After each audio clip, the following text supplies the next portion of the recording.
Pabrik roket Tiongkok bisa bikin 10.000 roket sebulan tanpa sentuhan manusia.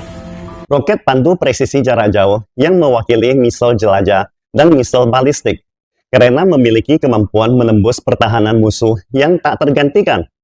Perlu diketahui, jangkauan misil taktis biasanya antara 500 hingga 3.000 km untuk memastikan jangkauan serangan yang memadai, dengan rasio kinerja tinggi dan keamanan platform peluncuran sendiri.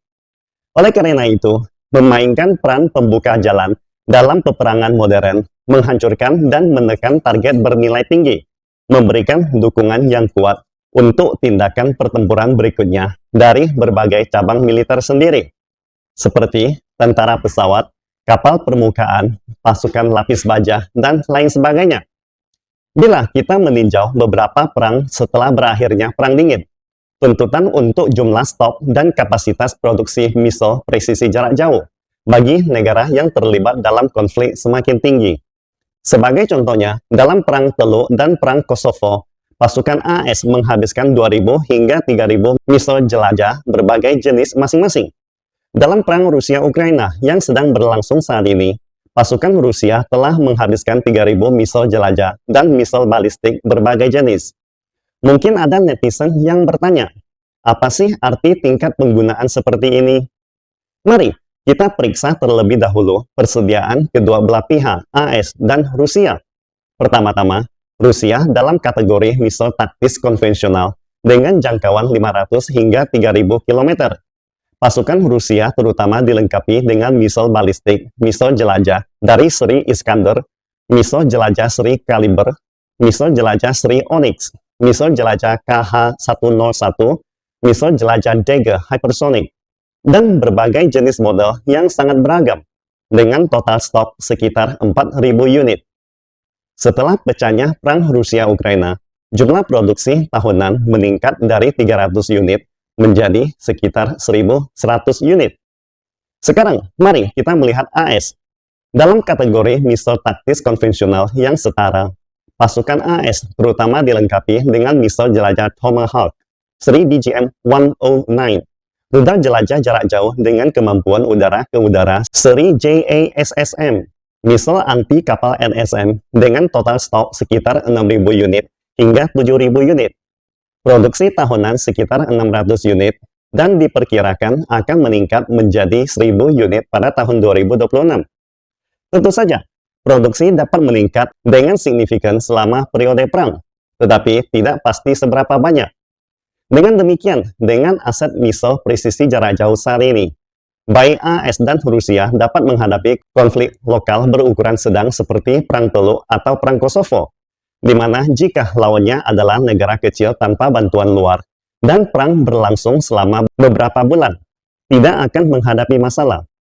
Akan tetapi, dalam menghadapi konflik berukuran besar seperti Perang Rusia-Ukraina, di mana lawannya memiliki ukuran yang besar dan mendapat campur tangan luar seperti AS dan NATO, serta perang berlangsung selama bertahun-tahun, maka persediaan demikian jelas menghadapi masalah. Lalu, bagaimana jika itu adalah perang total antara negara adidaya dengan intensitas tinggi dan durasi yang lama? Maka, tingkat konsumsi amunisi akan menjadi angka langit tanpa diragukan. Banyak netizen Tiongkok bertanya, apakah Tiongkok memiliki kemampuan untuk menghadapi tantangan bila berperang dengan AS? Untuk menjawab pertanyaan tersebut, baru-baru ini Televisi Nasional Tiongkok (CCTV) mengekspos kepada dunia kemampuannya dalam hal ini. CCTV pertama kali mengungkapkan garis produksi fleksibel digital mesin penggerak misil produksinya. Dan yang paling mengesankan adalah seluruh garis produksi hampir tidak terlihat staf kerja manusia. Yang ada hanya berbagai jenis pusat mesin CNC atau Computer Numerical Control, sistem otomasi mesin perkakas yang dioperasikan oleh perintah yang diprogram secara abstrak dan disimpan di media penyimpanan, robot industri otomatis, truk pengangkut bahan tanpa awak, gudang otomatis cerdas, dan sebagainya, yang sibuk bolak-balik di mana sebagian besar tahap produksi tidak memerlukan campur tangan manusia. Negara-negara militer kuat seperti AS dan Rusia juga pernah mengungkapkan beberapa gambar dan data dari garis produksi misal jelajah mereka. Namun, secara keseluruhan, garis produksi mereka masih berada pada mode produksi manual yang relatif tradisional. Semua produksi misal taktis selama masa damai di AS dan Rusia biasanya hanya berjumlah beberapa ratus unit, dan mereka tidak dapat memenuhi permintaan pesanan untuk garis produksi otomatis penuh. Selain itu, dalam mendorong digitalisasi dan otomatisasi manufaktur, mereka telah jauh tertinggal dibandingkan dengan Tiongkok. Statistik menunjukkan Tiongkok memiliki lebih dari 50% dari total penambahan robot industri global setiap tahunnya. Ada 132 pabrik tercanggih di dunia. Tiongkok memiliki 50 pabrik yang mendominasi peringkat pertama di dunia. Jadi, tidaklah mengherankan untuk otomatisasi produksi militer, Tiongkok telah menjadi pelopor di dunia. Just FYI, dalam garis produksi mesin penggerak misal presisi ini, bila dalam kondisi produksi penuh bisa mencapai 10.000 unit per bulan. Bayangkan, meskipun Tiongkok kali ini hanya menunjukkan garis produksi mesin penggerak misal jelajah, itu sudah cukup untuk memberikan gambaran keseluruhan. Perlu diketahui bahwa subsistem terpenting dari misal jelajah adalah mesin turbin kecil yang memiliki struktur dan proses pembuatan yang sangat kompleks, siklus produksi yang sangat panjang, dan merupakan hambatan terbesar untuk biaya dan kapasitas produksi misal jelajah. Meskipun mesin penggerak misal jelajah dapat mencapai efisiensi dan skala produksi yang demikian, bisa dipastikan kemampuan pendukung untuk subsistem lainnya lebih bukanlah masalah. Sementara proses akhir perakitan misal jelajah tidak memerlukan tahap pengolahan presisi, sehingga pencapaian otomatisasi jauh lebih mudah.